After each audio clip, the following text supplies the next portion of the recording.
आपल्या सुरेल आणि भावस्पर्शी गायिकेने मराठी गझलला जागतिक स्तरावरती नेणारे गझलवाज भीमराव पांचाळ यांच्या अमृत महोत्सवी वर्षानिमित्त स्नेह गझल या भव्य सोहळ्याचं आयोजन राम गणेश गडकरी रंगायतन येथे करण्यात आलं आहे। या सोहळ्यात राज्याचे परिवहन मंत्री प्रताप सरनाईक, प्रख्यात गायक पद्मश्री सुरेश वाडकर यांच्या हस्ते पांचाळे यांचा सन्मान करण्यात आला।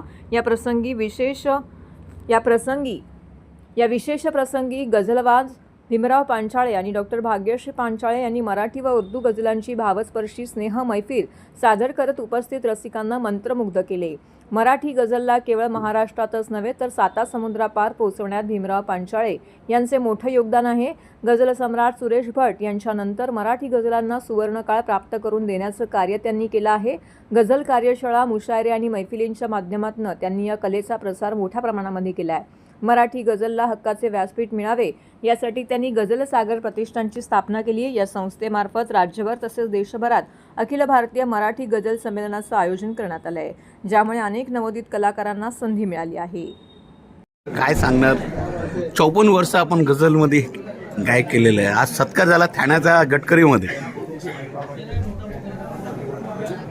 काय सांगू मी, इतकं आनंदित आहे आणि एक असं म्हणतात की कारवा आहे गझलचा, जायचे आहे पुढे, की मराठी गझल वैभव न्यायचे आहे पुढे, तेच प्रयत्न सुरू आहेत। आणि त्याला आता आजचं हे निमित्त लाभलं की रसिकांना 75 तेवढी महत्त्वाची नाही आहे, पण त्यानिमित्ताने गझल ऐकवायला मिळते आहे, सगळ्या जुन्या नव्या साथीदारांना भेटायला मिळत आहे आणि रसिकांना भरपूर ऐकवायला मिळतं आहे। आज हा आनंद आहे आजच्या दिवसाचा आणि म्हणून मी खूप खुश आहे। जसं आपण म्हणायला की हा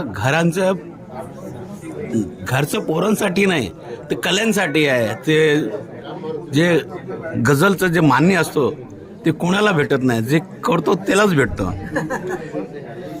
आणि कसं आहे की जो करेल तो त्या कलेचा वारस, आणि जो मनापासून करेल, रियाज करेल, मनचिंतन करेल, अभ्यास करेल आणि रसिकांसमोर प्रस्तुत होईल आपल्या पूर्ण मनोभावे, की मी म्हणतो की बा रसिकांच्या कानावाटे मनात त्या शब्दांचा आशय पोचला पाहिजे, हा प्रयत्न जो करेल त्याला गझल कळेल। रसिकांना काय सांगणार? रसिक तर मायबापच आहेत, त्यांच्या जीवावर हा प्रवास आहे। रसिक आणि मीडिया यांनी आम्हाला तारलं, असं मी नेहमी सुरेश भटे तेच म्हणायचे आणि मी तेच की आम्हाला रसिकाश्रय लाभतो, म्हणून आम्ही आजपर्यंत आलो। हा कारवा गझलचा कारवा घेऊन आम्ही येऊ शकतो। त्याला सर्वस्वी रसिक काढणे, त्यांची दाद काढणे, त्यांचं प्रेम काढणे। सर, अमृत महोत्सव आपला साजरा करण्यात येत आहे आणि गझल सातत्याने पण आपण सातत्याने गात राहणं, यापुढे सुद्धाही गायन करत राहणार का?